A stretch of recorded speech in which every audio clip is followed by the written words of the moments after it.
Hey guys, what's up today? We're going to be looking at the 10 most dangerous prison inmates in the world. We all know that prisons are one scary place, mainly because of who's in them. We will see bad criminals and newspapers from time to time, but these are the scariest and most dangerous prison inmates you don't even know about. Before we get into it, be sure to subscribe. Now check it out coming in at number 10. Pennywise. We all know the hit book miniseries and the movie. It is about a clown that goes around scaring kids and taking their lives. This is good for a fright, but it's all fiction, right? Well, not exactly, because back in the 1980s, which is when the hit movie was said, there was a real-life version of Pennywise. The guy was called John Wayne Gacy, and he was on the surface a normal husband and father, but he had a crazy secret life. He began to dress up as a character he called Pogo. The clown Pogo was supposed to be like Bozo, but as I said, this guy's more like Penny. Why's that? Is because he would volunteer at children's parties during this time. He would take as many kids as possible and then take their lives. They found missing people in his cruel space inside his house, and in a nearby river he's gone down as one of the most scary and most dangerous criminals to ever exist. Luckily, he's locked up behind bars. Next up is Lobster Boy. This criminal is very odd and has lived one of the most odd lives ever. His real name is Grady Franklin Stiles Jr. He was nicknamed Lobster Boy, thanks to a condition that's common in his family. He went into the carnival at the age of 7, as there weren't many things he could do. Thanks to his hands, he later got married to another carnival performer, but as he aged, he became angry and drank way too much, which caused him to turn evil. He was horrible to his wife and 4 kids, 2 of which had hands like he did when one of his kids, without the odd hands, grew up and got married. He became jealous and shot her husband in the face. He went to prison, but was released years later. He then began to say he would do the same thing he did to his kid's husband to his wife, as she'd got remarried when he was locked up, but his wife didn't want to take any chances. Eyeball Man. The scariest and most dangerous criminal, but he's also one of the scariest-looking men on this planet. In 2012, he was arrested for shooting a cop in a bathroom argument. Now that's bad enough, but that isn't what brought in media attention. What brought him all this attention was the scary tattoos he had all over his face. He's obsessed with tattoos and has over 20 just in his face. But his face isn't the only place he has tattoos. He also has a tattooed black eyeball, which is why many people call him Eyeball Man. His real name is Jason Barnum, and he is one scary-looking guy from his Facebook photos. We can also see this guy has tattoos all over his entire body. Not only that, he's got a giant skull tattoo on the top of his head. This guy looks so scary. Even if he hadn't committed a crime, I think he'd still make this list. The Red Ripper.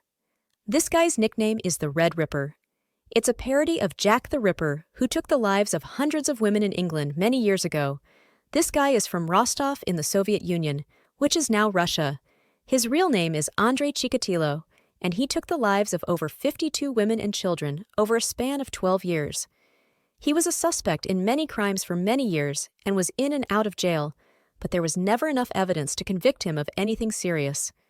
Finally, after a police snare in 1990, he was caught and confessed to taking 36 people's lives, but this was found to be an understatement, and he was convicted of doing this to 52 people in 1992.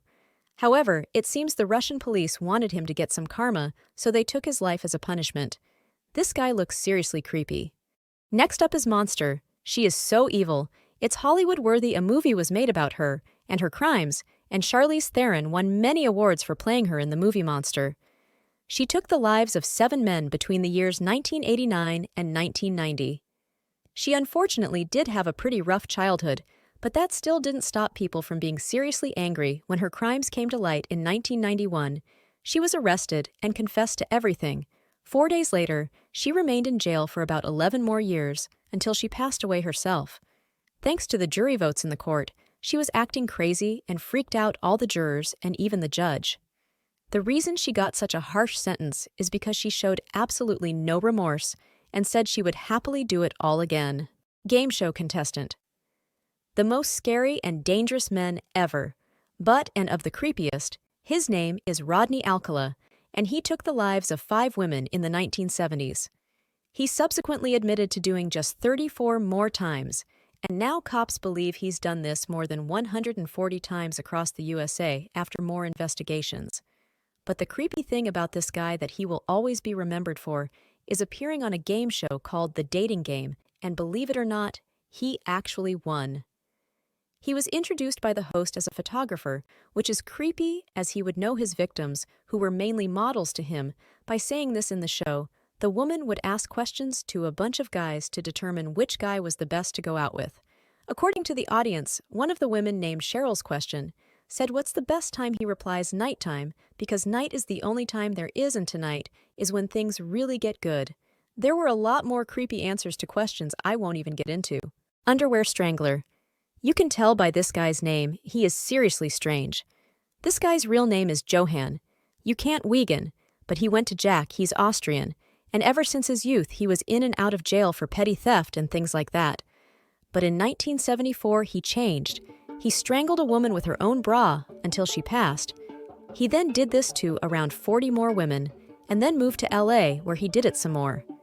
He got caught, but was somehow freed from prison, but then later went on to do it 4 more times. Finally, the LAPD stopped him, and he was given a life sentence. But the creepy thing about this guy is, he was writing for magazines during all this, and people didn't even know it was him writing.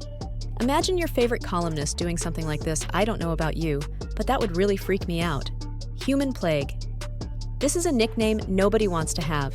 This woman holds the all-time record for taking the most lives accidentally. She was a cook in New York to wealthy families, and in some offices, but everywhere she went, a terrible scenario seemed to play out. Within 2 weeks of any place, she became a cook at all of the residents or workers developed serious conditions, and as healthcare back then wasn't so great, a huge amount of people ended up passing away. She was investigated by the police many times as they spotted a very obvious pattern of this happening over 20 times, but Mary denied doing anything to her food and said it was all one big coincidence. Well, it turned out Mary herself was very ill, she knew this, and caused all the food to become bad and give others illnesses. She claims she had no idea about it.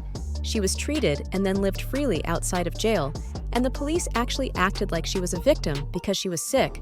Next up is BTK.